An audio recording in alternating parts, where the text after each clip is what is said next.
नमस्कार, जोहार झारखंड। जुपिटर 65 में आप सभी का स्वागत है। आज हम लोग जेटेट के अंतर्गत विज्ञान विषय का टॉपिक है सजीवों का वर्गीकरण। इस पर डिस्कशन करने जा रहे हैं। आइए शुरुआत करते हैं। वर्गीकरण का परिचय और इतिहास, परिभाषा एवं इसकी आवश्यकता क्यों पड़ी, इस पर डिस्कशन। इसके बहुत सारे कारण हैं क्यों वर्गीकरण करना पड़ा, इसकी आवश्यकता क्यों पड़ी। जैसे समानता व असमानता। जीवों को उनकी समानताओं एवं असमानताओं के आधार पर सुव्यवस्थित ढंग से अलग अलग समूहों में बांटना ही वर्गीकरण कहलाता है। यह है एक वर्गीकरण की परिभाषा। जीवों को समानता और असमानता के आधार पर एक व्यवस्थित ढंग से अलग अलग समूह में बांटना। अब इसकी आवश्यकता क्यों पड़ी? पृथ्वी पर लाखों प्रकार के जीव जंतु मौजूद हैं। यदि इनका वर्गीकरण न किया जाए तो प्रत्येक जीव का व्यक्तिगत स्तर पर अध्ययन करना असंभव होगा। ठीक है, अगर सही से इसका वर्गीकरण न किया जाए तो इसका अध्ययन नहीं किया जा सकता है। सही तरीके से करने के लिए इसका वर्गीकरण आवश्यक था। मुख्य लाभ।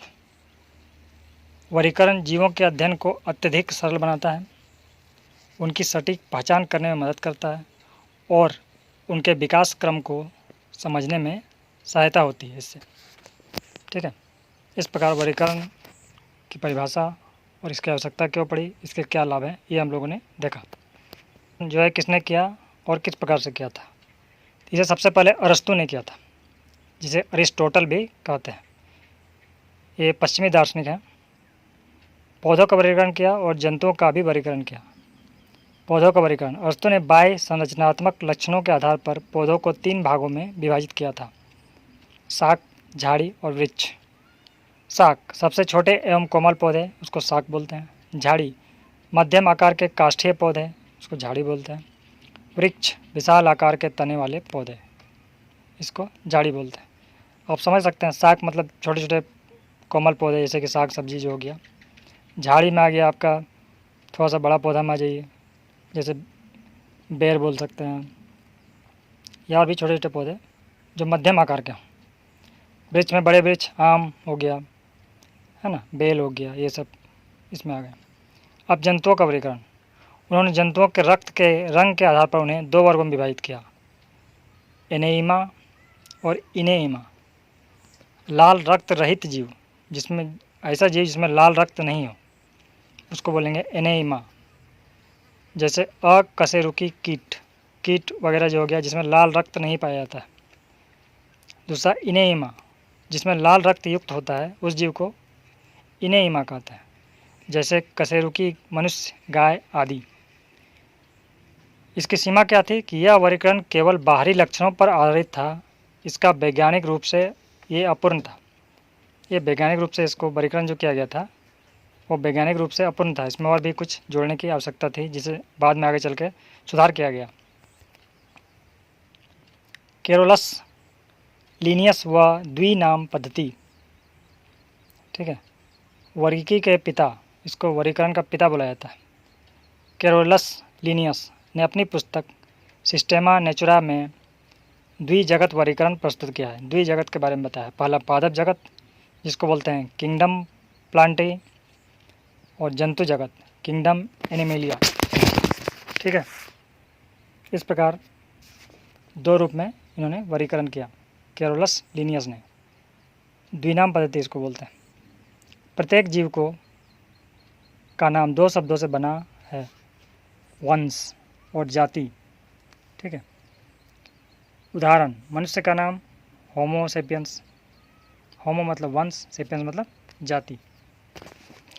इस तरह से 2 नामों से, हर जीव का नाम 2 नामों से बना है। वर्गीकरण 5 किंगडम। R.H. विटेकर का सबसे स्वीकृत वर्गीकरण जो 1969 में दिया गया, पंच जगत वर्गीकरण। इसमें 5 भागों में बांटा गया है। पंच जगत वर्गीकरण का मुख्य आधार क्या था? तो कोशिका की जटिलता के आधार पर, शरीर की जटिलता के आधार पर, पोषण की विधि के आधार पर, विकास क्रम संबंध के आधार पर इसको बांटा गया था। कोशिका की जटिलता के आधार पर प्रोकैरियोटिक या यूकैरियोटिक कोशिका संरचना का विश्लेषण। शरीर की जटिलता के आधार पर जीव एक कोशिकीय या बहुकोशिकीय संगठन वाला कैसा है, इसके आधार पर।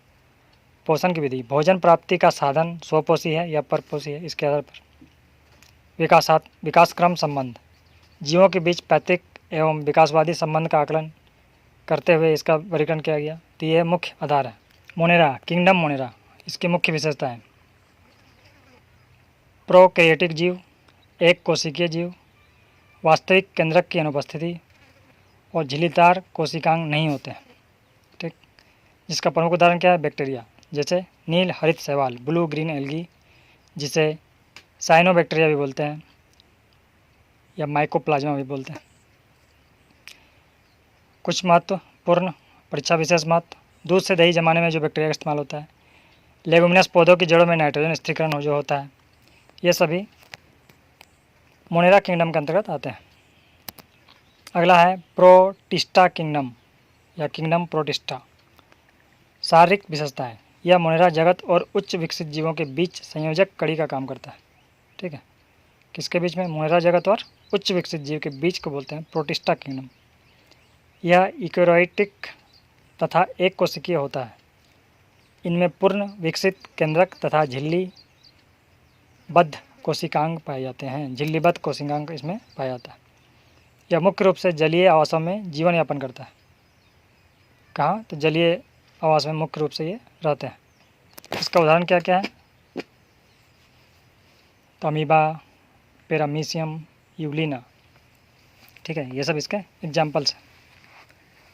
महत्वपूर्ण तथ्य क्या है, यूग्लिना को जंतु और पादप जगत के बीच की कड़ी माना जाता है, क्योंकि यह सूर्य के प्रकाश संश्लेषण क्रिया भी करती है और प्रकाश की अनुपस्थिति में परपोषी बन जाती है। यानी दोनों काम ये करता है, अपना भोजन स्वयं भी बनाता है प्रकाश की उपस्थिति में और अनुपस्थिति में परपोषी भी बन जाता है। तो ये स्वपोषी और परपोषी दोनों काम करता है। अब अगला है कवक, फंगी, किंगडम फंगी। संरचना तथा भोजन प्राप्ति, ये यूकेरियोटिक और अधिकांशतः बहुकोशिकीय होते हैं। इनमें क्लोरोफिल नहीं होता, अतः ये अपना भोजन स्वयं नहीं बना पाते। ये परपोषी एवं मृतोपजीवी होते हैं, यानी कि मरे हुए से अपना भोजन प्राप्त करते हैं, सड़े गले पदार्थों से पोषण लेते हैं।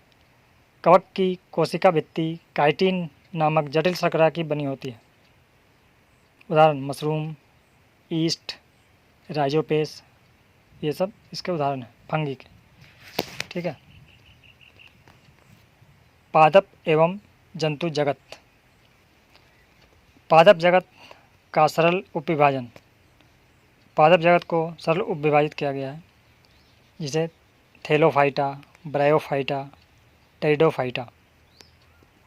तो थैलोफाइटा क्या है, सबसे सरल पौधे शरीर, जड़, तना, पत्तियों में विभाजित नहीं होता, जैसे एल्गी, शैवाल, है ना, स्पायरोगाइरा। इसमें क्या होता है, सबसे सरल पौधा होता है और इसमें जड़, तना, पत्ती इस टाइप का नहीं दिखेगा।